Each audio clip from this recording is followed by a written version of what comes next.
We'll get started. ॐ अज्ञानतिमिरन्दस्य ज्ञानाञ्जनाशलाकया चक्षुरुन्मीलितं येन तस्मै श्रीगुरवे नमः। श्रीचैतन्यमनोभीष्टं स्थापितं येन भूतले स्वयं रूपा कदा मह्यं ददाति स्वपदान्तिकम्। नमो विष्णुपादाय कृष्णपृष्ठाय भूतले श्रीमते भक्तिवेदान्त स्वामिनिति नामिने। नमस्ते सरस्वते देवे गौरवाणी प्रचारिणे निर्विशेष शून्यवादी पाश्चात्य देशतारिणे। जय श्री कृष्ण चैतन्य प्रभु नित्यानंद श्री अद्वैता गदाधरा श्रीवासादि गौरभक्तवृंदा। हरे कृष्णा कृष्णा कृष्णा हरे हरे, हरे राम राम राम हरे हरे। नानाशास्त्रविचारिणैकनिपनौ सद्धर्म संस्थापकौ लोकानां हितकारिणौ त्रिभुवने मह्यं शरण्याकरौ। राधा कृष्ण पदारविन्द भजना नाम्देन मत्तालिकौ वन्दे रूप सनातनौ रघुयुगौ श्रीजीवगोपालकौ। I offer my respectful obeisances unto the six Goswamis, namely Shri Rupa Goswami, Shri Sanatan Goswami, Shri Raghunatha Bhatta Goswami, Shri Raghunatha Das Goswami, Shri Jiva Goswami, and Shri Gopal Bhatta Goswami, who are very expert in scrutinizingly studying all the revealed scriptures with the aim of establishing eternal religious principles for the benefit of all human beings. Thus, they are honored all over the three worlds, and they are worth taking shelter of, because they are absorbed in the mode of the gopis and are engaged in the transcendental loving service of Radha and Krishna. Hare Krishna. So today we are going to Hare Krishna. Is it possible for all of you to start your cameras? Please do so. Some of you have texted me that you are not able to attend the class for various services that are there. But if it helps you and if it is possible, please do so. Yes. I have to leave after some time, so till then I will be turning on. After that, I will be in listening mode. Sure.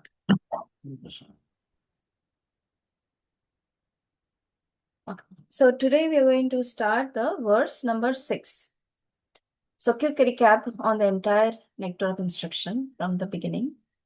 We have had some verses pertaining to the urge. The very first verse was the urge. And the Nectar of Instruction is a very small book, as you all know. It's 11 verses.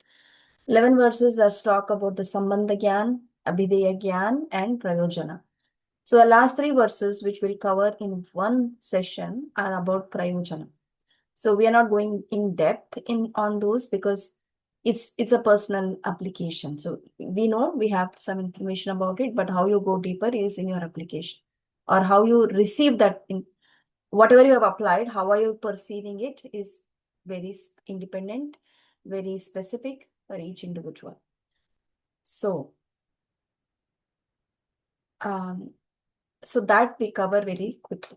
However, in the beginning, because it's Abhideya and it is Sambandha and how one should conduct oneself from the beginning, from the very neophyte stage, all the way going up to Bhava or Prema, Rupa Goswami is taking us in that direction, step by step.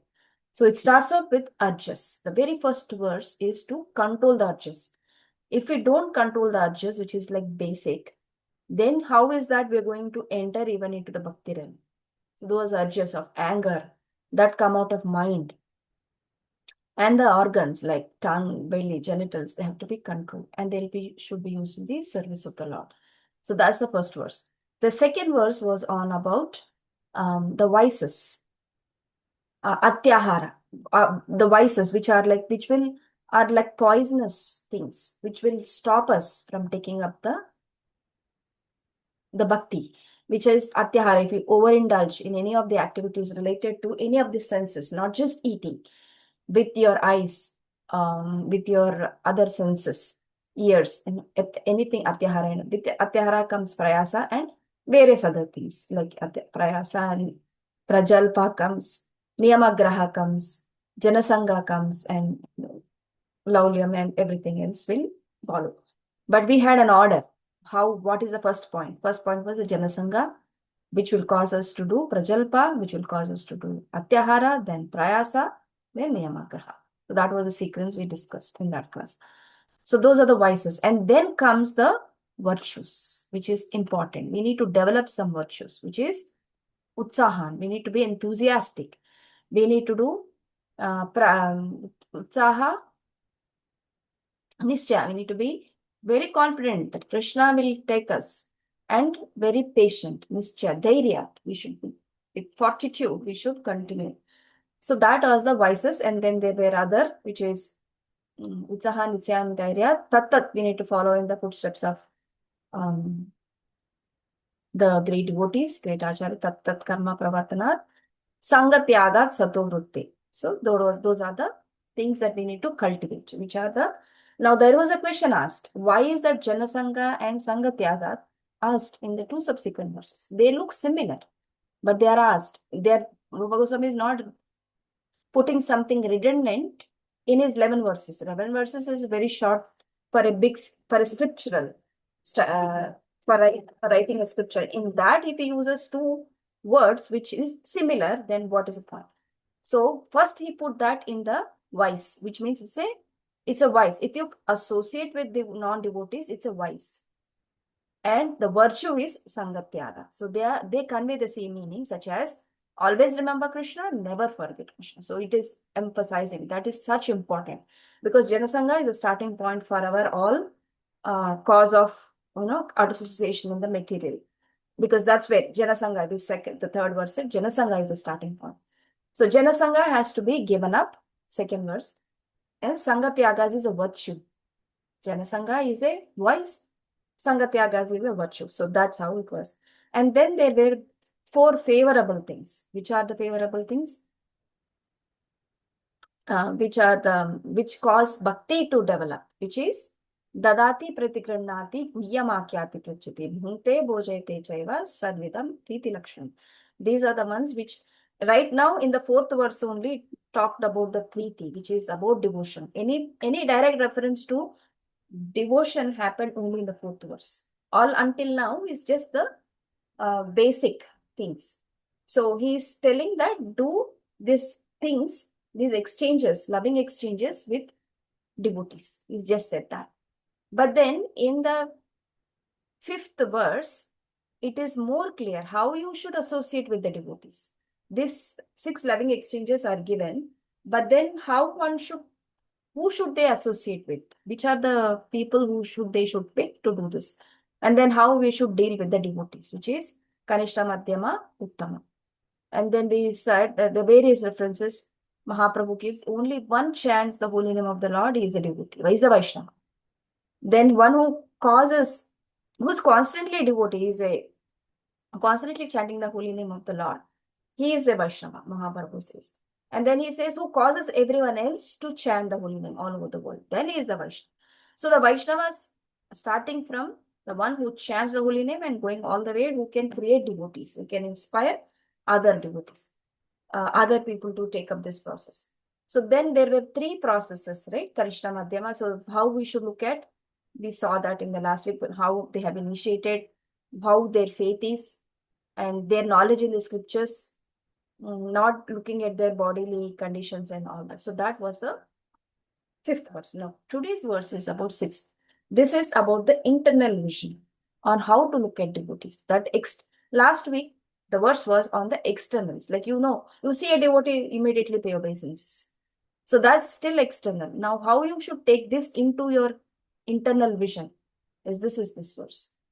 So we'll read the verse and then we'll have a little more explanation and then we'll go into the purport. I will ask one of you to repeat. So we have only 11 members today. Anybody taking attendance as well? Yes. Mataji, I'm taking attendance. Shakti Mataji, would you like to repeat?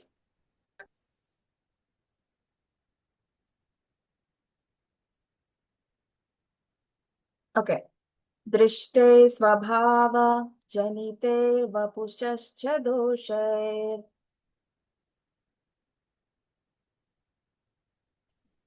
दृष्टे स्वभावा जानतेर्वपुषा च दोषैर् न प्राकृतत्वम् इह भक्तजनस्य पश्येत् न प्रक्तवाम इह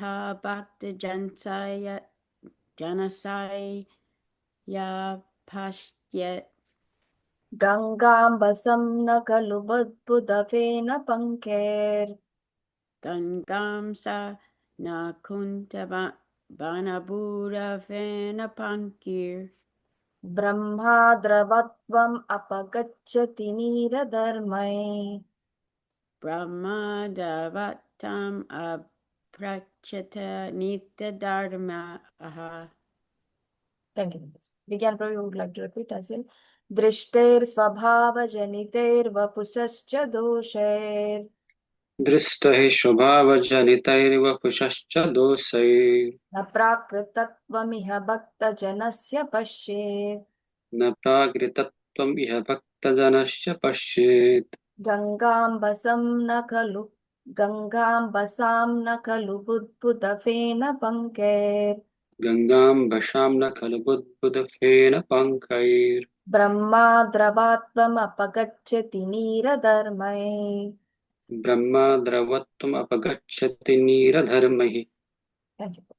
Synonyms: Drishte, seen by ordinary vision; Swabhava Janite, born of one's own nature; Vapushaha, of the body; Cha and Doshai, by the faults; Na, not; Prakritattvam, the state of being material; Iha, in this world; Bhakta Janasya, of a pure devotee; Pashed, one should see; Ganga Ambasam, of the Ganges water; Na, not; Kalu, certainly; Budbuda Fena Pankai, by bubbles, foam, and bud. Brahma Dhravatvam, the transcendental nature; Apagachati, is spoiled; Neradharmai, the characteristics of water. Translation: being situated in his original Krishna conscious position, a pure devotee does not identify with the body. Such a devotee should not be seen from a materialistic point of view. Indeed, one should overlook a devotee as having a body born in a low family, a body with bad complexion, a deformed body, or a diseased or infirm body. According to ordinary vision, such imperfections may seem prominent in the body of a pure devotee. But despite such seeming defects, the body of a pure devotee cannot be polluted. It is exactly like the waters of the Ganges, which sometimes during the rainy season are full of bubbles, foam, and mud. The Ganges waters do not become polluted. Those who are advanced in spiritual understanding will bathe in the Ganges without considering the condition of the water. Okay. So this verse talks about the internal consciousness of how to look at a devotee, a pure devotee. A pure devotee who does not associate himself with the body is not in a materialistic vision himself. And how one should look at such body, such person is, one should not look at from the materialistic point of view. If they have a body which is of infirm, or there is any deformity in it, or they are from a low birth. We have Vaishnavas in our society from various backgrounds. So do we consider them as any inferior? No, they are the pure devotees. So we should regard them as they are the pure devotees. If you don't, then you are affected by the materialistic vision. So they are pure devotees. So then bodily condition is not looked at, the birth condition, bad complexion, any other condition, and body deformity or disease or infirm, they should not be considered for not respecting them. And according to ordinary vision, such imperfections may seem prominent in the body of a pure devotee. But despite such seeming defects, the body of a pure devotee cannot be polluted. It is compared with an analogy here. The body of a pure devotee is just like the water of the Ganges. The waters of the Ganges, they look muddy and bubbly during the winter or rainy season. because of the water overflow and all the mud that accumulates from other higher places come down to the water of Ganges, and it becomes very bubbly, muddy, and it looks like very impure. Still, the water of the Ganges is still considered pure. It is pure, even though there are mud and foam in the rainy season. The Ganges waters do not become polluted. It's still honorable by us. We put it on, we bathe, we take it in our head. So what the Ganges is not polluted. So similarly, those who are advanced in spiritual understanding will bathe in the Ganges without considering the condition of the water. So those who are advanced in spiritual understanding, they will approach the pure devotees with that similar. They can never become polluted, even though they have these bodily conditions. Okay. Before we get into the verse, we'll analyze this verse a little bit further. Why is that? Because one analogy is we saw is because they are pure in whatever condition, just like the water of the Ganges. But how else can we think about why it is so? It is so because they are not affected by any karma. In the sense, the karma that acts on them and the karma that acts on the other people, ordinary conditioned souls, is very different. In the ordinary conditioned souls, as Brahma Samhita 554, 52, I think. Yastvindra Gopamattavindra Mahosva Karma Bandhanurupa Palabhajanamatanoti Karmani Nirdahati Kintu cha Bhakti Bhajam Govindamadi Purusham Tamaham Bhajami. Brahma Samhita, this particular verse says that all the way up from Brahmalok, Indra, all the way to Indragopa Jam. Indragopa Jam is a very small jam. It's very minute. Indra is the highest, is the king of the heaven. That means he's king of the universe. So all the way from there, everyone is acted by the karma. But if you do bhajana, bhakti bhajam, if you do that, then the karma is dissolved. So ordinary people are affected by karma. Any action they do, they will get equal and opposite reaction. And if they do good activity, they get good result. If they do bad activity, they get bad result. So that's the karma part for the ordinary people. They are going with their karma. You will see some of them are enjoying a lot. That is because they have done some pious activity, which is not devotional activity, some pious that they have got some merit and they reaping it. However, for the devotees, it's totally different. Devotees, for them, there is no karma, especially for the initiated devotees. The devotees who are chanting the holy name after initiation or even before the process of initiation, all the karma gets dissolved during the process of initiation. The fire that is done, the fire sacrifice, in that all the karma gets dissolved.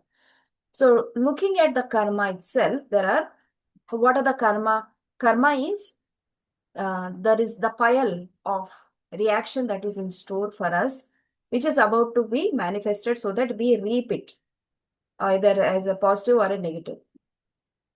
So the entire pile of karma which is there, that's called aprarabdha karma, which is out there, which can manifest. But for the devotee, it becomes totally dissolved. So that get dissolved. And then the prarabdha is that which has already manifested. So what we are having in this body, the birth of the body and the manifestation of the karma associated with the body is the prarabdha karma. So that karma is also dissolved for a devotee because Krishna takes charge of them.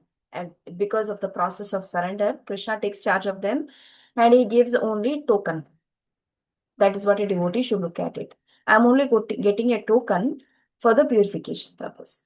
And for the pure devotees, as the karma is not there for just sadhakas also, what to speak of the pure devotees who are already dedicated their life, the karma is not there, but they go through seemingly difficulties, happiness and distress for the glorification. So Krishna takes special interest because he wants to he wants to preach the glories of the Lord. And who will he select to do that? He will select his pure devotees. So he will propagate the message of the holy name of the Lord through his pure devotees. And he will also wants to glorify them, not just the devotional service. He wants to glorify the pure devotees also. So to glorify them, he gives them certain token of either happiness or distress. And then if you look at that, these devotees are reaping the karma, the reactions to their karma. That's a wrong vision.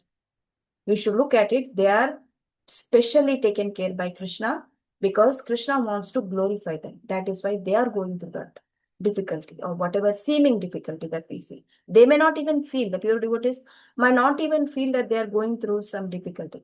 But by ordinary vision, it looks like that. So they are being glorified. But that is pure devotees and the non-devotees we saw. It is just their karma, action and reaction. If they are having some happiness, because they have some merit that is there that they have done, they are going through that. But what about sadhakas? For sadhakas also have some seeming difficulties, like good and bad. How is that? What is the reason for them? They go through that because of Krishna's again arrangement. Krishna wants to protect the process of devotional service and also purify the devotees. Any vested in traces that is there in the devotees, that needs to be purified also. So he gives token. And also he wants to protect the process of devotional service. So if everyone becomes, because you will see Nectar of Devotion, the 6 symptoms of pure devotional service, starting with Kleshagni and Subhada. These are the first 2 manifestations. And there are few others, like you see how if you do pure devotional service, the very starting point is Kleshagni. Klesha means distress. Agni means destroyed. The Kleshagni is destroyed and Shubhada is bestowed. Shubhada is all auspiciousness is bestowed. So these are the 2 symptoms of pure devotional service, the very basic symptoms starting off. So kleshas are already destroyed. Still, you see there are steaming difficulties in the life of devotees for the even sadhakas and seemingly positive things that are there in the life of sadhakas. So this is just like, and then there is, this is because of the special attention that Krishna takes on them so that they get purified because of the aparadas they might have committed during the process of devotional service. Seva aparad, nama aparad, and Vaishnava aparad. So seva aparad could be while doing any devotional activity. Nama aparad, holy name, chanting holy name disrespectfully. So that is the next verse, 7th verse. We'll go through that next tomorrow. And Vaishnava aparad. So if we are doing any aparads, then there is a token again received. So that is the reaction that we are reaping in this very life, because for the initiated devotees. And this is how we can see. And also Krishna wants to protect the process of devotional service. So because if everyone sees that there is always Kleshagni and Subhada is bestowed on the devotional service, Krishna can give pure devotional service. What about these ordinary things of destroying the material problems that we may have? What about that? So that's nothing for Krishna. He can just give them right away. Just because you're chanting holy name in a pure way. He'll give you the pure devotional service, he'll take you back to Godhead. He'll give you prema.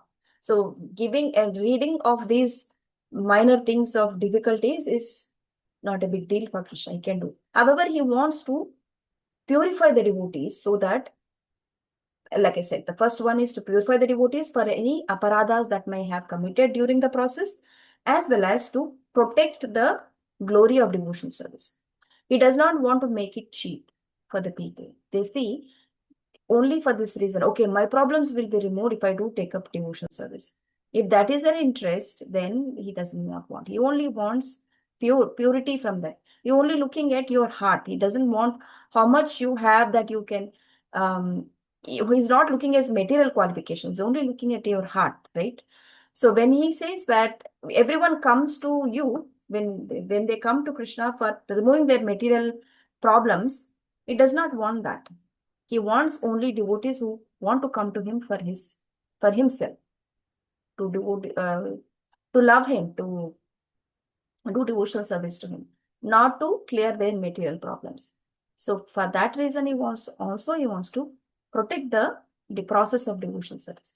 That's why there is this devotees that are going through the process of some difficulty seemingly positive, and they will also benefit some reactions because there is new karma already happening every single day.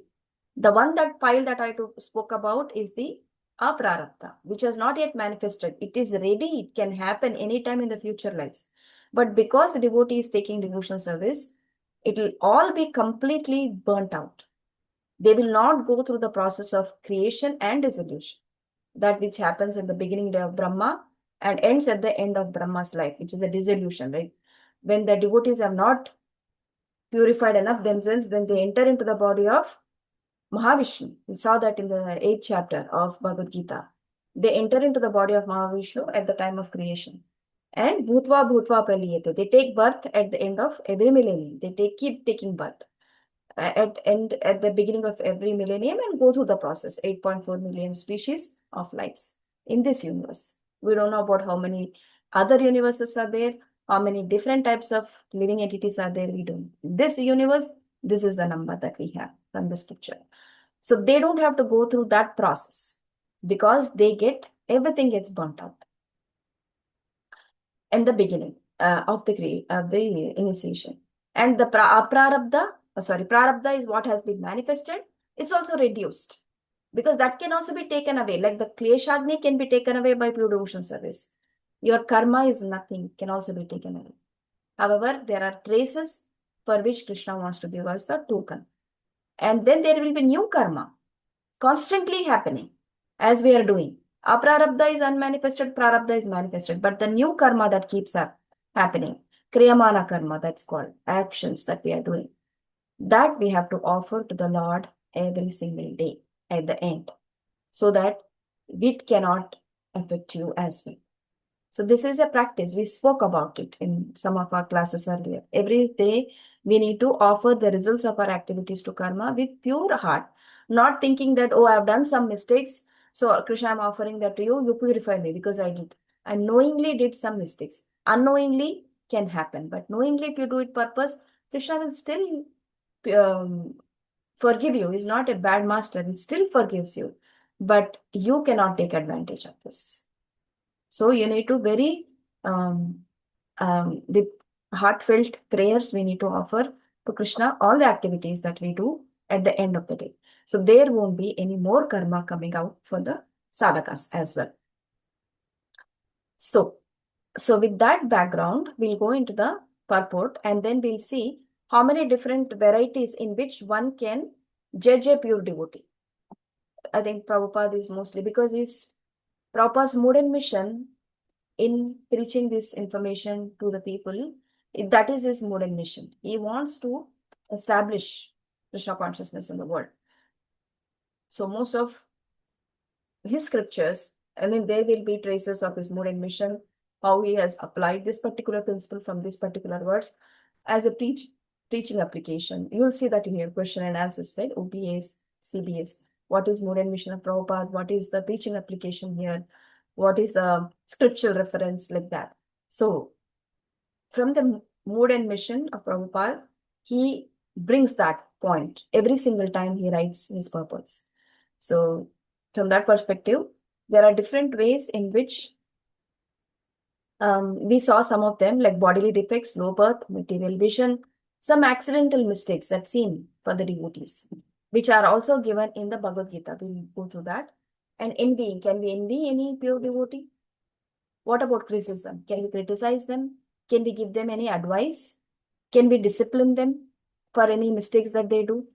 So those are aspects are part of the purport that we will read.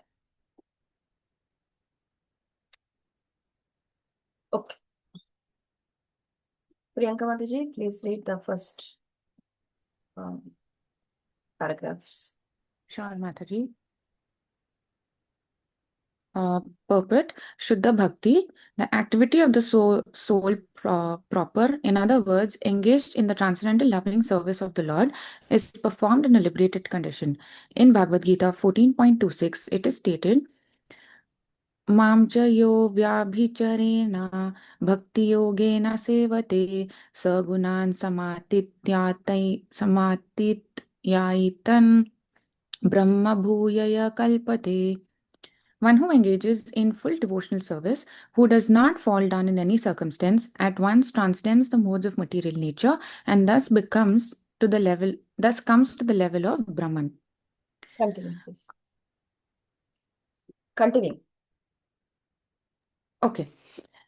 Avyabhichareni bhakti means unalloyed devotion. A person engaged in the devotional service must be free from material motives. In the Krishna consciousness movement, one's consciousness must be changed. If consciousness is aimed towards material enjoyment, it is material consciousness. And if it is aimed towards serving Krishna, it is Krishna consciousness. A surrendered soul serves Krishna with without material considerations. Anyabhilashita shunyam. Jnana karmadya anavritam. Unalloyed devotional service, which is transcendental to the activities of the body and mind, such as jnana, mental speculation, and karma, fruitive work, is called pure bhakti yoga. Bhakti yoga is the proper activity of the soul, and when one actually engages in the unalloyed, uncontaminated devotional service, he is already liberated. Sa gunan samatityayitan. Krishna's devotee is not subjected to material conditions, even though his bodily features may appear materially conditioned. One should therefore not see a pure devotee from a materialistic point of view. Unless one is actually a devotee, he cannot see other devotees perfectly. As explained in the previous verse, there are three types of devotee: Kanishta Adhikari, Madhyama Adhikari, and Uttama Adhikari. The Kanishta Adhikari cannot distinguish between a devotee and non-devotee. He is simply concerned with worshipping the devotee in the temple. A Madhyama Adhikari, however, can distinguish between the devotee and the non-devotee, as well as... Mataji, can you scroll? Yeah. The... okay. Cannot distinguish as well as between the devotee and the... I'll read from the Madhyama Mataji. Madhyama Adhikari, however, can distinguish between the devotee and non-devotee, as well as between the devotee and the Lord. Thus, he treats the Supreme Personality of Godhead, the devotee, and the non-devotee in different ways. Okay. Do you want me to continue? Yeah, we'll stop here. So this is the so the pure devotee is in Brahma Bhuyaya Kalpate. He does not fall because he is situated in the pure devotion service, in full devotion service, who does not fall down in any condition, at once transcends the modes of material nature. This was 1426.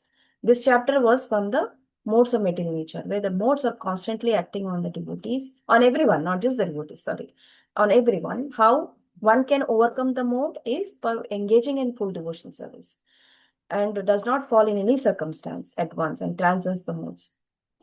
And he is in the Brahman stage at that condition.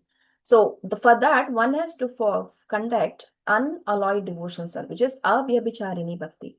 Vyabhichari is multifaceted, different views. But avyabhichari means no other view, just one pointed attention. That is unalloyed devotional service. So for a person who is engaged in such devotional service without any motives, and Prabhupada describes the pure devotional service definition as well, which is Anya Abhilashita Shunyam Jnana Karmati Anavrita, which is devoid of any other motivations of jnana and karma, and it does not have any, it is not motivated by jnana and karma. That devotional service is pure devotional service. So is defining every single time what is a pure devotional services definition.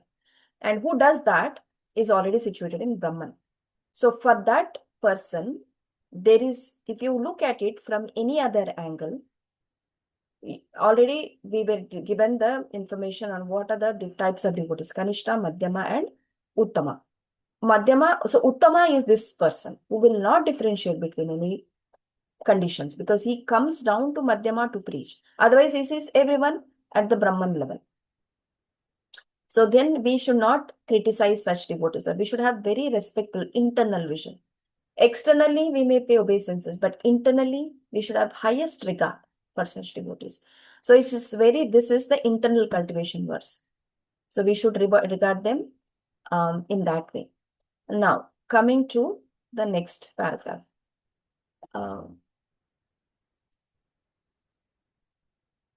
Vivek Prabhu, can you please read?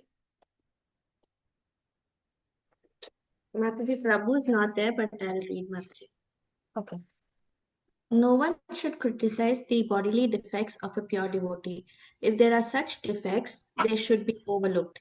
What should be taken into account is the spiritual master's main business, which is devotional service, pure service to the Supreme Lord. As stated in Bhagavad Gita 9.30, Apichet Suduracharo Bhajate Mam Ananyabhak Sadur Evasa Mantavya Samyag Vyavastito Hi Saha. Even if a devotee sometimes seems to engage in abominable activities, he should be considered a sadhu, a saintly person, because his actual identity is that of one engaged in the loving service of the Lord. In other words, he is not to be considered an ordinary human being. Should I continue, Mataji? No, this is one point, which is his seemingly committing mistakes at various times. So a devotee can sometimes, because of whatever reason, he might have done a mistake. So how do you say, how did Krishna tell about that person? Apiche suduracharo bhajate mam ananya bhak sadhureva samantavya samyak vyavasito hi saha. Even if a devotee commits sometimes abominable activities, he should still be considered sadhu, saintly, because his actual identity is that of one engaged in the loving service of the Lord. He is not to be considered an ordinary devotee. So after saying this, he says one more verse in 931, which is Kshipram bhavati dharmatma shashvam chancham nikachati. Kaunteya pratijanahi nabhe bhaktya pranashyati. So he tells Arjuna, they will soon be purified. Even if they commit some abominable activity, for example, if they break a regulative principle, what happens to them? Will they fall down? Will they become reaction?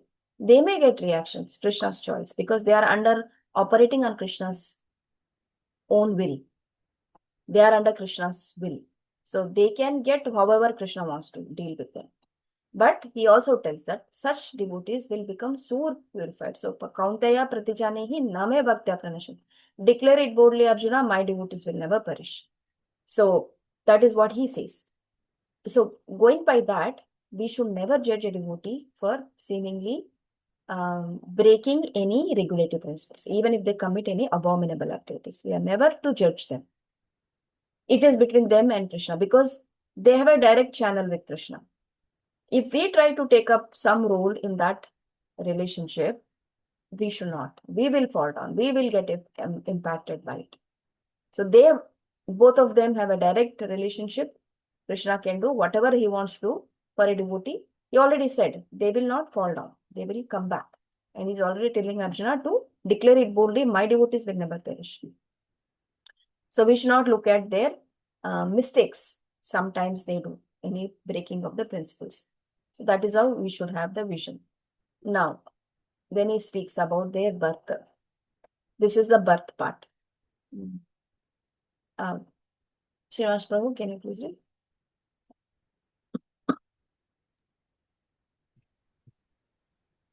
Even though a pure devotee may not be born in Brahmana or a Goswami family, if he is engaged in the service of the Lord, he should not be neglected. In actuality, there cannot be a family of Goswamis based on material considerations, caste, or heredity.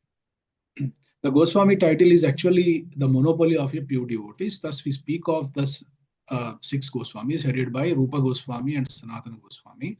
Rupa Goswami and Sanatana Goswami had practically become Muhammadiyans and had therefore changed their names to Dabir Khasa and Sakara Malik. But Sri Chaitanya Mahaprabhu himself made them Goswamis. Therefore, the Goswami title is not hereditary. The word Goswami refers to one who can control his senses, who is the master of the senses. A devotee is not controlled by the senses, but he is controller of the senses. Consequently, he should be called Swami or Goswami, even though he may not be born in Goswami family. According to this formula, the Goswamis who are descendants of Sri Nityananda Prabhu and Sri Advaita Prabhu are certainly devotees, but devotees coming from other families should not be discriminated against.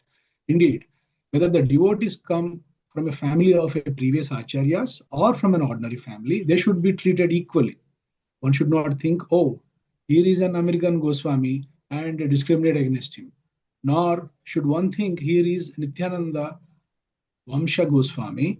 There is this is an undercurrent of protest against our awarding the title Goswami to the American Vaishnavas of the Krishna conscious movement. Sometimes people flatly tell the American devotees that their sannyas or title of Goswami is not bona fide. However, according to the statements of Sri Rupa Goswami in this verse, an American Goswami and a Goswami in a family of acharyas are non-different. Thank you. So this is that verse that confirms the low birth. Low birth meaning they might have taken birth in some Mleccha family in their earlier life. But because of their taking up devotion service, they have become Goswamis. They have attained control over their senses. The very first verse says that one who has control over the urges can make over the disciples all over the world. That means they become Goswamis. And when these Goswamis of Vrindavan, they may not be although they were from Brahmana families, they were mixing with some Mohammedans. In that way, they lost their titles as Goswamis. They became taken up other names. But still, because they are revived and their consciousness and they've surrendered to Lord Chaitanya, Chaitanya Mahaprabhu calls them as Goswami. So it's not a hereditary. It's not coming because you are born in the hereditary family of Goswamis, you will automatically get Goswami title. It is based on the qualification one has developed. And Prabhupada is quoting what personal challenges he was facing at that time when he was preaching this, when he was propagating.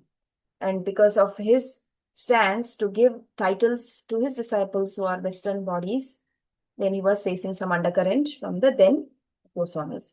So he's saying, this is not what Rupa Goswami is saying, what Chaitanya Mahaprabhu is saying. He's following in that instruction. So one should not judge by their birth. Okay, so that was on the birth. The next principle, again, that was over. Yeah, let's start. Mridula Mataji, can you read? Hare Krishna Mataji. Yeah. Here. If we consider the bodily defects of a Vaishnava, we should understand that we are committing an offense at the lotus feet of the Vaishnava.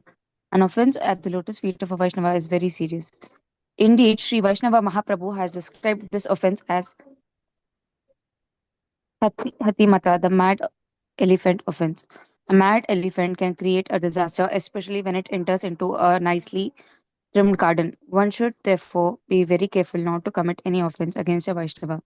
Every devotee should be ready to take instructions from a superior Vaishnava. And a superior Vaishnava must be ready to help an inferior Vaishnava in all respects. One is superior or inferior according to his spiritual development in Krishna consciousness. One is forbidden to observe the activities of a pure Vaishnava from a material point of view. For the neophyte, especially, considering a pure devotee from a material point of view is very injurious. One should therefore avoid observing a pure devotee externally, but should try to see the internal features and understand how he is engaged in the transcendental loving service of the Lord. In this way, one can avoid seeing the pure devotee from a material point of view, and thus one can gradually become a purified devotee himself. Those who think that Krishna consciousness is limited to a certain section of people, a certain section of devotees, or a certain tract of land are generally prone to see the external features of the devotee. Such neophytes, unable to appreciate the exalted service of the advanced devotee, try to bring the Mahabhagavata to their platform. We experience such difficulty in propagating this Krishna consciousness all over the world. Unfortunately, we are surrounded by neophyte god brothers who do not appreciate the extraordinary activities of spreading Krishna consciousness all over the world. They simply try to bring us to their platform and they try to criticize us in every respect. We very much regret their naive activities and poor fund of knowledge. An empowered person who is actually engaged in the confidential service of the Lord should not be treated as an ordinary human being. For it is stated that unless one is empowered by Krishna, one cannot spread the Krishna consciousness movement all over the world. Thank you. Hare Krishna. So this particular section talks about we consider the bodily defects of the Vaishnavas. we should never commit any offense by looking at their bodily conditions. So then it becomes like so why do we get reactions is because of the aparadas. Even a practicing devotee can get aparada. What they're not going through karma like we discussed, but if they're making aparadas by judging other devotees for their bodily defects, some may be defective in their legs, some may be defective in their any other organs. So if we judge them or call them by their names like that, then it is a Vaishnava Aparad. So that Vaishnava Aparad is almost like Hatimata. Hatimata is like a mad elephant offense. Mad elephant offense is when a mad elephant enters into the garden, nice little garden, it can create a havoc. It can uproot all the plants from their roots, and then it's destroyed the entire garden. So similarly, if we commit any aparad at the lotus feet of a Vaishnava, we can experience the Hatimata reaction. How will not be able to chant the holy name of the Lord properly. This is a perfect example of the. So we cannot experience the same effect while chanting the holy name of the Lord. We feel very dry in chanting. The holy name doesn't flow very nicely. It becomes very dry, very hard to chant, very hard to take the holy name of the Lord. So that's the Hatimata offense. So it should be avoided. We should not judge the bodily defects of the Vaishnavas. And so what is a remedy for that? A remedy for any of these offenses is only what Mahaprabhu has preached. Trinadapi sunichena taroriva sahishuna amanina manadena kirtaniya sadahari. Who can chant the holy name of the Lord? Where does the holy name of the Lord flow? On whose tongue? Who is a very humble devotee, who does not consider himself any greater than anybody, and who's always constant, is lower than a blade of grass, humbler than a tree. Because the tree gets beaten up, it doesn't protest. A blade of grass get only stamps of the legs. Still, it doesn't protest and it stands up immediately after that. Still ready to serve any other Vaishnava or any other person who stands on it. So that's the mood. It's very, very humble. So who can chant the holy name of the Lord? Who is able to give such respect to all others? Then he can chant the holy name of the Lord constantly. So this verse signifies that we should develop that internal vision. It's not any more external. Externals, I even say, Hare Krishna Prabhu, please accept my humble obeisances, all externals. The mood should carry. In the mood of service, the mood of internal vision has to be very, very properly. That is only for our benefit. It is not, we are not benefiting the other devotee by paying obeisances to them. We are benefiting ourselves. We are getting the much better, a greater benefit than we are offering them, because our heart is getting purified, and in a purified heart, holy name stays, holy name flows. So that is what we have to cultivate. We cannot judge anybody on any other external factors. Okay. Next. Uma Mataji, please read. Yes, Mataji. When one thus criticizes a pure devotee, he commits an offense, Vaishnavaparad, that is very obstructive and dangerous for those who desire to advance in Krishna consciousness. A person cannot derive any spiritual benefit when he offends the lotus feet of a Vaishnava. Everyone should therefore be very careful not to be jealous of an empowered Vaishnava or a Shuddha Vaishnava. It is also an offense to consider an empowered Vaishnava an object of disciplinary action. It is offensive to try to give him advice or correct him. One can distinguish between a neophyte Vaishnava and an advanced Vaishnava by their activities. The advanced Vaishnava is always situated as the spiritual master, and the neophyte is always considered his disciple. The spiritual master must not be subjected to the advice of a disciple, nor should a spiritual master be obliged to take instructions from those who are not his disciples. This is the sum and substance of Srila Rupa Goswami's advice in the sixth verse. Now coming to criticizing. So we have it's criticism is also the Vaishnava Aparat.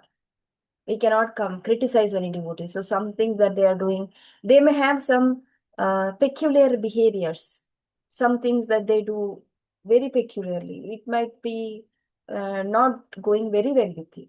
Can you criticize them? No, we cannot criticize. So that's a Vaishnava Aparat.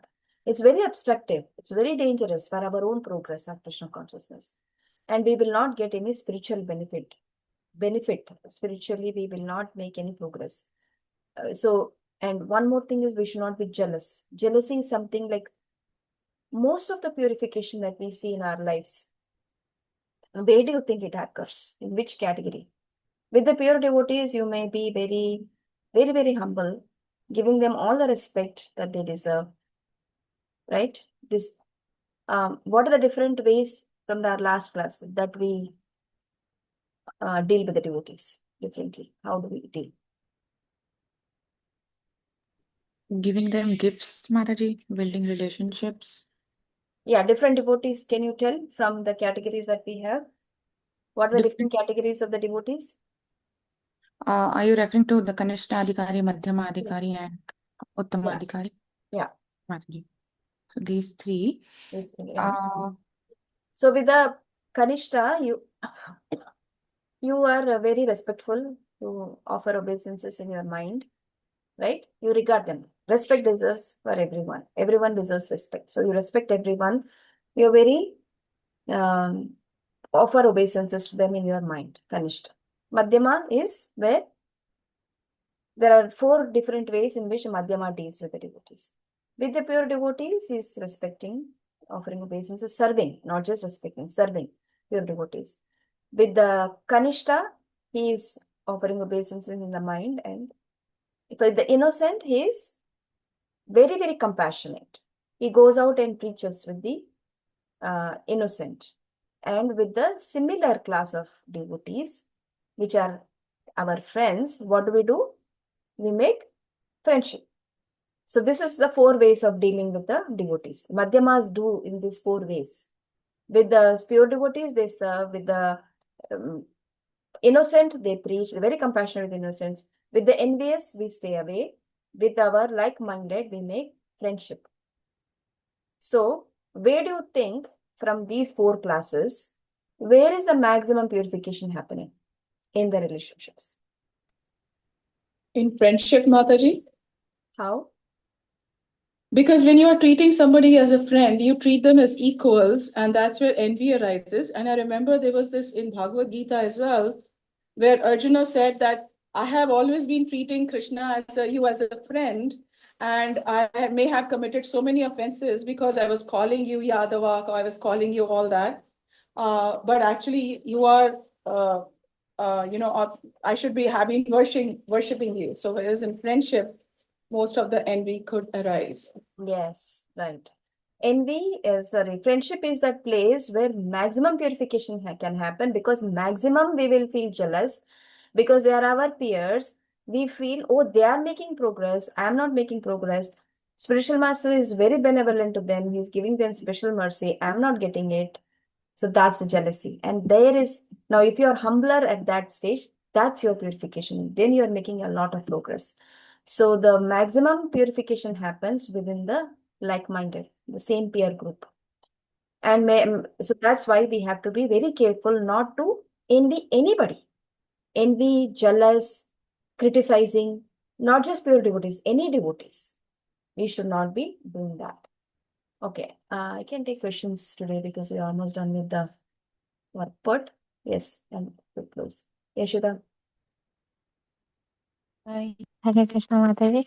So just a point on this, like I understand the jealousy part that you said among friendship, but like the example that Shalini Mataji gave for Arjuna to consider Krishna as a friend and then committing offense. So was that really an offense on part of Arjuna? Because I mean, when we are in friendship, there is no such like formality, and then we also try to consider them informal, and so that's the expression of love towards our friends. So, I mean, if that is not there, then there's no meaning to friendship also. So then, I got your question. So this is yeah, not Krishna. Arjuna changed his position from friend to a devotee. He changed his position. That's why he was feeling it. We saw that in 11th chapter. When he saw the universal form, he changed his mood. Correct?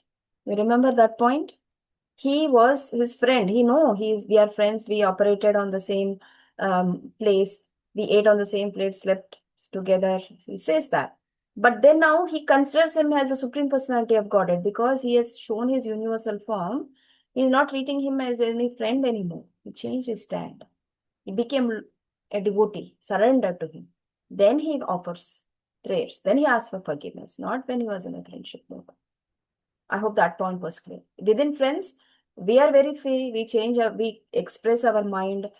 Yet, this is the internal vision we should carry, that we should not criticize them internally in our mind.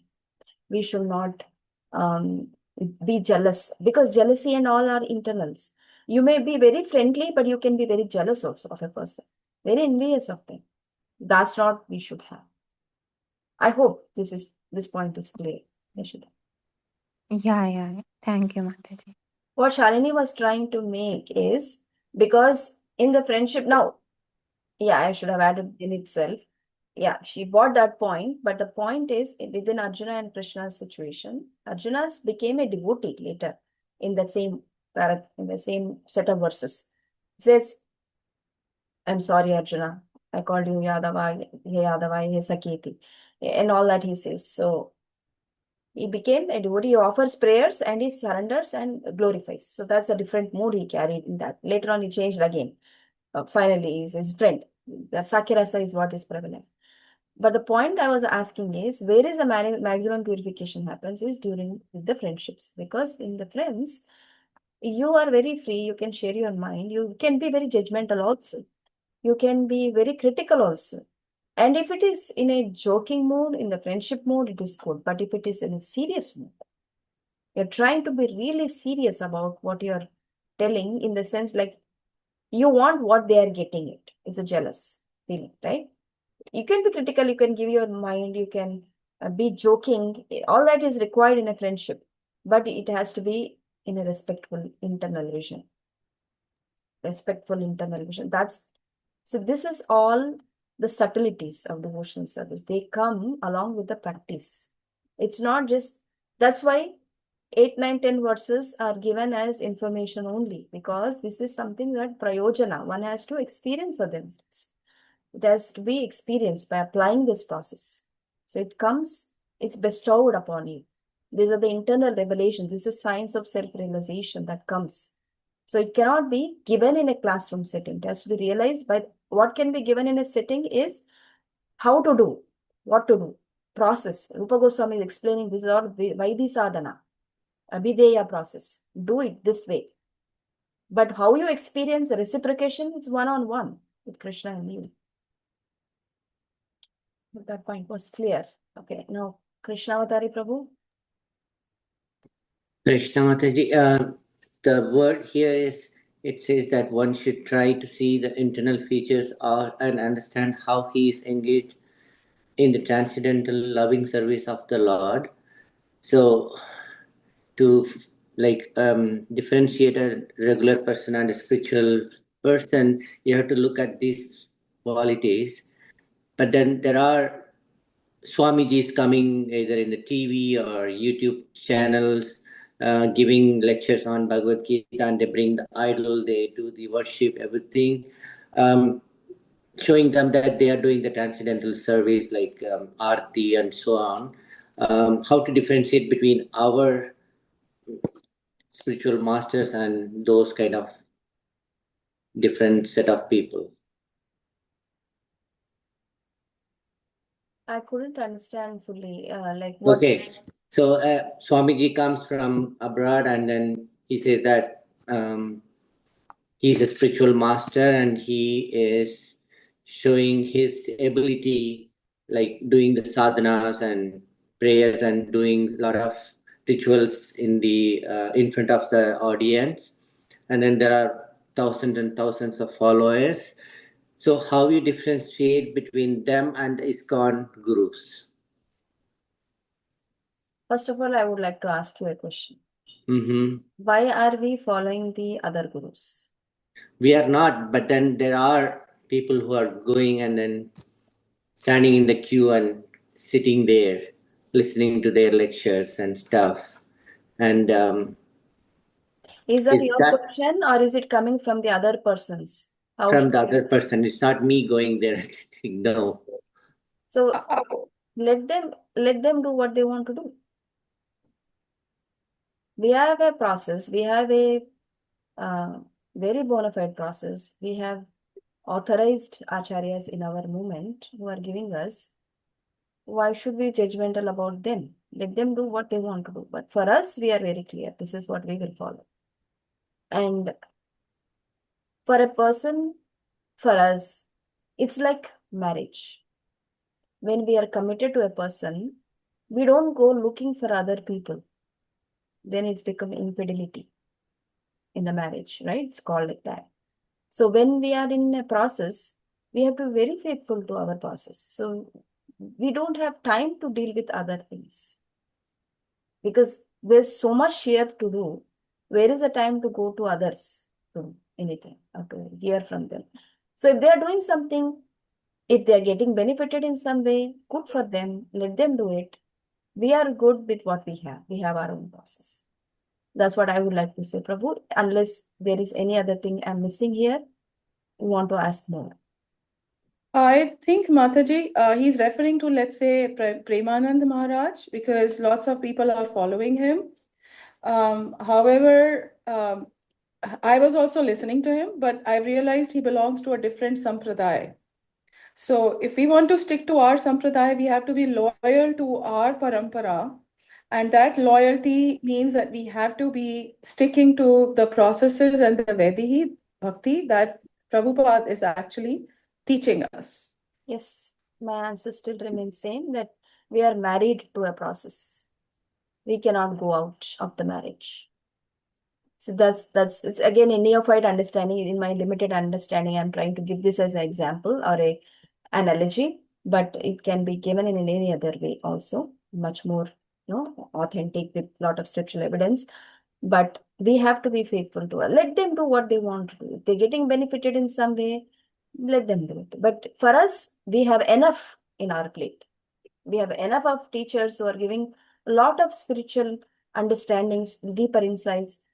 If we can do it, there's more than lifetime of information or nectar, not information. More than lifetime of nectar available for us to hear. Correct, Mataji. Yeah, we have a lot of proven Lifetimes and lifetimes of results. nectar is there. We don't have time. 24 hours is not enough. Yeah, we can't just go ahead and tell them, no, no, don't go there, don't come, don't do this, that. Like, as you said, do whatever you want. Yes, let them Yeah, do. We are good. We are satisfied here. yeah, correct. Thank you. Prabhu, Srinivas Prabhu. Hare Krishna Mataji, it's a question just for my own understanding, because we were discussing on this topic with some other devotees. So I also want to hear from you, Mataji, about the Vaishnava aparad and committing the sin. So which is more detrimental or dangerous for a practicing devotee? So out of both are not good for sure, but which is like if we compare with Vaishnava aparad and committing some sin, so which will have more effect for a sadhaka? What are sins? For, let us say, breaking any of the four rigid principles. For a Vaishnava, because Krishna is directly dealing with us, it's a direct, Krishna's intervention is there. It is not a sin like that, even if you break. Krishna just said, Apiche sujuracharo bhajate mamanyabhat. Sadhureva samantavya samyak vyavasito hi saha. Then Krishna also says another, they will come back to this process. Declare it boldly, Arjuna, my devotee never perishes. So for a devotee, for a sadhaka who's constantly practicing, even though he has seemingly done a mistake, For him, it is an aparat. It is not a sin. Krishna doesn't take it as a sin. Like Prabhu Krishna just said, Apisya Sudharacharu. They may have, this is that point only. We may have seemingly broken a regulatory principles. A principle has been broken. But for Krishna, he doesn't look it like that. He takes it as a aparad. He will deal with it if he wants. He will deal with it if he wants. If he doesn't want to deal with it, let it go. It's all up to him. We are operating on a different reactionary process. It's never an action and reaction. It is totally up to Krishna's discretion. That's why we are on the razor blade. It can cut us anytime. We need to be very careful. Krishna can become very hard on us. Krishna can be very soft on us. It's under Krishna's direction. When we are calling Krishna's, Krishna is us and we are Krishna's. So he is taking special interest in us. So for us, this kind of action and reaction might not occur. It's totally up to Krishna, however he wants to do it. So for a devotee, when he does a mistake, it is aparat. It's not sin. Because Krishna says like that. Yes. I mean, I'll just give a context. Of course, we'll not discuss any names here, but because the discussion was going like this. We commonly know one devotee from many, many years. And he's an amazing, like very intelligent and all. But we often find he's going through some very, very critical situations. And in that point, when analysis discussion was going on, we were friends actually. We were three friends. We were not trying to fault finds. We were kind of discussing what is happening in his life, why these things are. So the other devotee said the problem is, he said like he find faults. Because of his find faults, it's the Vaishnava. He's a senior devotee who was telling to me, whom I'm discussing. But we are also friends. So he was discussing like this, like the problem with him is like he find faults and it's doing aparad also, like finding fault with big people or senior devotees or sannyasis or gurus. So he was just telling that was the problem why he is having so many impediments in his life. So he said, even if somebody is doing some sinful act, sinful means like somebody may accidentally or maybe sometime do what are the reasons, he may break a principle. Again, they'll come back, but the persons who do aparad, Vaishnava aparad, they will have a very hard time. Like it's difficult. I mean, they have so much disturbances in their own life. So seemingly they look very shastrically, very enriched, or they become very famous. But because since we all three of us very closely, I noticed the one who is outwardly seeming very flourishing and having so much fan base and followers. And because I know very personally, we share very personally, at one point I found him internally is broken, like because of whatever the personal issues he's having, being a Grihastha ashram, whatever things happening in his life. So I was at one point, I was kind of not confused. I was just trying to understand what is the root cause, why these things are happening to him. So that devotee, who is also very senior, and he's in Brahmacharya ashram, he's a monk. So I was talking to him because we know all three of us from last decades, more than a decade or so.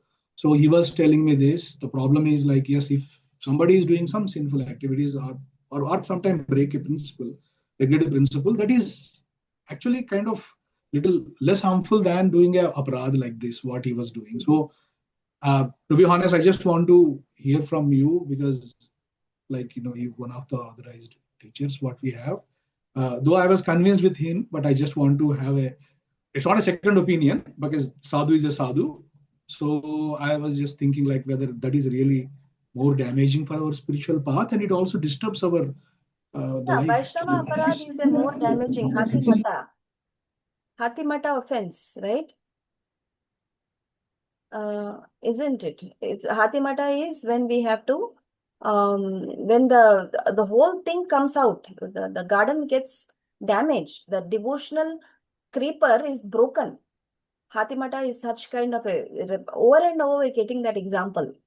Mahaprabhu is very, very serious about it. Don't commit Vaishnava aparad. You may have broken a principle, but don't commit a Vaishnava aparad. It's more dangerous because your entire devotional life can be shaken. That's Vaishnava. Don't judge, don't criticize. Holy name will take it very seriously. Offense to the holy name is very serious. What happens with the offense to the holy name? Like if you don't do chanting properly, holy name will take offense. And you will be purified if you take chant holy name properly. But for the Vaishnava, because holy name also takes offense and holy name forgives also. But for the Vaishnava, Krishna takes it very serious. Vaishnava.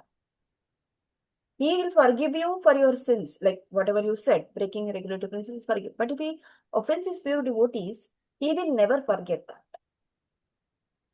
That's more offensive than, that's more dangerous than doing a regulative principle break. You should be very careful.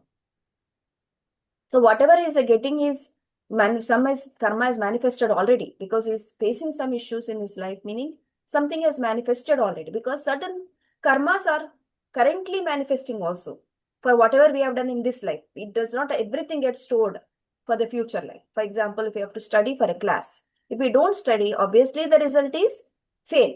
That happens in this life only. Doesn't wait for the next life. Isn't that? Some things are already happening right now. It's constantly happening. So some things get resulted immediately, quick results, which could be this, whatever you are explaining. So again, we can't, so karma is such intricate, such complex. We can't have one particular reason why it is happening. It's all up to Krishna's discretion. All up to him. Whatever he wants to do, he can do. Because he's a very independent person. At the same time, he's not a very harsh person, he's a very loving person, very independent. Otherwise, he will not deal with his devotees in his Chaitanya Leela in different ways. With the Chota Haridas Thakur, Chota Haridas, how seriously he has dealt with him. For a small, seemingly small thing, it says he has went and spoke to some Matajis of his mother's age. He immediately rejected him, saying that you cannot do this. If I give you the lenience, other people will come. I'm understanding. Acharyas have explained it like that. Other people will come and do the same thing and say that only this, only this. He wanted to become very harsh. In that way, he dealt with him very harshly. On the other hand, with I think the five brothers, forgetting the name, where he has taken the money from the city's money, like tax money that he takes and uses in his personal enjoyment, not even for any service. I'm forgetting his name. He's one of the five last brothers of, I think Ramananda Rai's last brother. Forgetting his name. Wow. So he commits this, and devotees come running to Mahaprabhu. Mahaprabhu, please save him. He's getting changa with that. There will be a sharp blade that comes from the top and cuts his body. Like that is the punishment king is about to give him. Then why are you involving me in this materialistic person's dealings? He says. Yet at the last minute, he gives some intelligence to the king, and then he'll stop. That happens in the Mahaprabhu Leela. Whereas he dealt so he gave him that lenience, even though he has taken the money from the people, tax money, and used it in gambling, actually, person. Then Mahaprabhu first ignores him, then later on he gives him mercy. People will stop him. Devotees come and tell king, Prataparudra only, then his son, then he will realize that this punishment is happening to this devotee, then he will stop it. Then he will have asked to repeat, like give him some price chitta, do return some money because already spent, do some other price chitta work. So some lenience is given. But with Chaitanya, Chota Haridas, he said nothing. He commits suicide. You know, right? That story. He commits suicide, and then there is a sweet pastime that happens with him as well. That for a later discussion, that there is a sweet exchange between him and only he gives that. So he is very independent. We cannot say Krishna operates in this way. He is very lenient with the devotees. He is very independent in his details. He can do however he wants. That much of faith we should have on him and leave it up to him. Our point is only to surrender. Krishna is the one who gives us the results. And we should not be judgmental about any devotee. That is a Vaishnava. And if someone is facing it, we can only pray for them, and they have to, one should not do, that becomes a very serious. I hope some clarity. Thank you so much, Mataji. Especially, I'm so blessed today with the explanation you gave. You gave two examples also, Chudar Das and Ramandra brother situation. So that is very nice. And as I hear, I also feel, yeah, though I have a concern for my friend, we obviously pray for him. But maybe who knows, like maybe Krishna has his own plan how, and he may go back to what I did this life. Probably I may remain for a million lifetimes here, Yeah. thinking whatever. Yes, yes. Very dynamic, it's very, very dynamic process. Krishna consciousness is very dynamic, very, it's very connected with the heart. It's very, so nice process. Thank you, Mata. Thank you. It's very wonderful and detailed explanation with authentic and bona fide examples as usual. Thank you, Hare Krishna. Thank you. Kanika? Hare Krishna, Mataji. Mataji, I just wanted to share a realization. When you were talking about earlier about how enviousness arises in friendship, maximum purification takes place there. I was listening in a class where the lecturer said that Krishna has a very independent relationship with everybody. So just because somebody is doing 64 malas and that doesn't mean that Krishna is not as desperate to hear the nectarian 4 malas of like a devotee who's just starting. So that really hit me hard, and I've always remembered that and kept it in my heart that Krishna just has an independent relationship with everybody. Just because someone is doing more or less, it doesn't really change your trajectory or your intensity of his relationship with you. Just wanted to share, Mataji, what I heard. Yeah, he's very unique relationship with each one of us. Just because someone has higher talents, he's not automatically attracted to them. He may be, but not necessarily. He may be attracted to a very small devotee. And again, from Mahaprabhu's Leela, when this devotee from in South Indian Yatra, when he was reading other devotees or brahmanas reciting the Vedic mantras, sitting in a different congregation and reciting Vedic mantras. This devotee who doesn't know that is not that much in the scriptural readings and aware of the scriptures, then he's just reading Bhagavad Gita, sitting in one corner and crying. Why is he crying? Looking at the bhav of Krishna, that Krishna can act as a charioteer for someone like Arjuna, as a friend, so exalted, but he can act as a charioteer. You know what a charioteer means? In a war, they'll not be given signals with mouth. They'll be given signals with the legs. They'll kick on the right side to go right, they kick off the left side, go left, kick in the middle to go straight. That's a menial service. A charioteer is a very, very mean job. Krishna acted at that. And looking at that picture or envisioning that moon, he was crying. Mahaprabhu enters there and said, you are the greater devotee. You have understood the purport. They may be reciting the verses. You have understood the purport. So that is what Krishna is looking. He's looking at Baba. Because everything he has. He doesn't need anything from us. He only needs our Baba. He needs our heart. That was very nice, Kanika, to share. Thank you, Mataji, for that example. Beautiful. Thank you so much. Hare Krishna. Hare Krishna. So Mataji, can I ask something here which is very, very, what do you call it? Not good, but I wanted to be frank about it. Krishna is such a Tribhanga that, he even plays with the bhava. Sometimes he brings that feeling in you. Yeah, you think, what do you think? Who do you think you are? What's the big deal in that? I've caught myself a couple of times thinking that. And I don't know, obviously it's an offense, but I don't know where those feelings creep in. It's because of our underlying envy through conditioning over years and like millions of years, I would say. could be. It could be. This is anartha nivritti. Anartha nivritti is when the churn, anartha nivritti is there are a lot of things in the heart. When you're chanting, applying a process, it gets churned, it gets muddier more. And in the cleaning process, things get even muddier. Right? A cloth that is muddy, you need to wash it. When you start washing it, what happens? All the dirt comes out. So that's a process that we're having right now. Anartha nivritti. Things are churned up from the heart. Deep-rooted ones are churned up and coming out, and they're going off. It's good. Anartha nivritti is that process. It goes off. It crept into your mind. It came from somewhere. It went away. It won't be there unless you want to hold it back. Thank you, Mataji, for giving me some assurance, some consolation. I was thinking I'm so fallen. Why am I thinking like that? So thank you for that. Hare Krishna. It's very hard. Sometimes many things come out from the heart. From where it is coming, I'm not like that right now, but it's coming up. It's the process.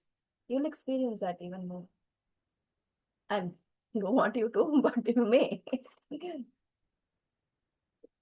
So, yeah, did we cover? So we cannot be jealous. Now, one other point I wanted to add, which probably was not discussed yet, is can we said we can't criticize, we cannot judge, we cannot, based on their external, like judgmental, on the birth, caste, bodily features, and so on. But can we give them advice? Can we say, you are such and such, you can do this? Can we do that to anybody?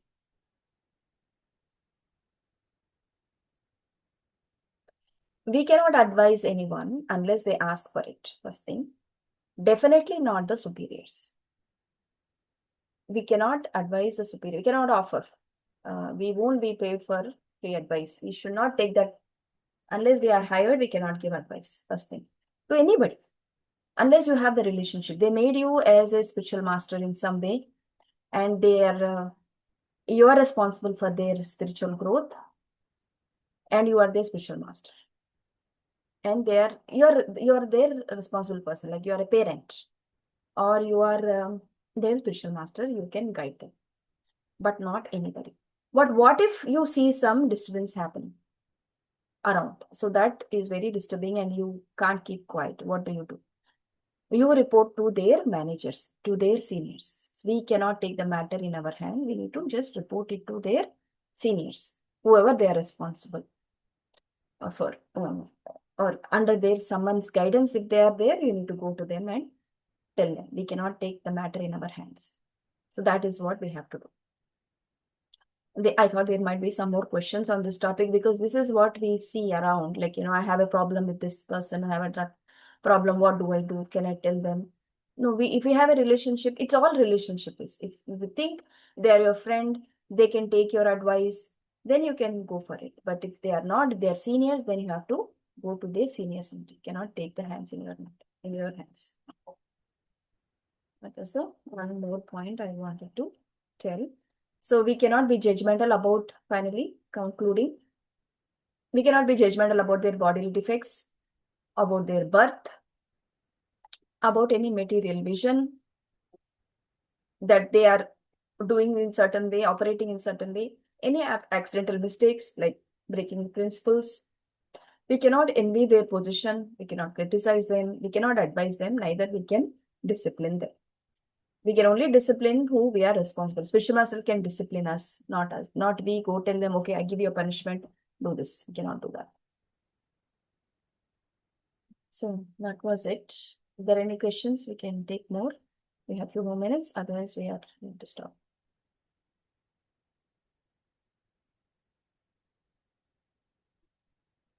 Okay. Thank you very much. We'll meet tomorrow.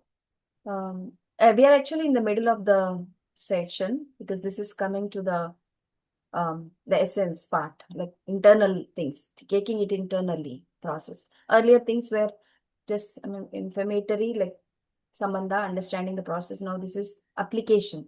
Application, abhideya is where we are, how to approach a devotee, application. Then next verse is also going to be about the application, abhideya. Next two verses also abhideya. Okay, so we'll meet tomorrow, same time. Thank you very much. Hare Krishna. Hare Krishna. Thank you, Mataji. Hare Krishna. Hare Krishna. Krishna. Hare Krishna.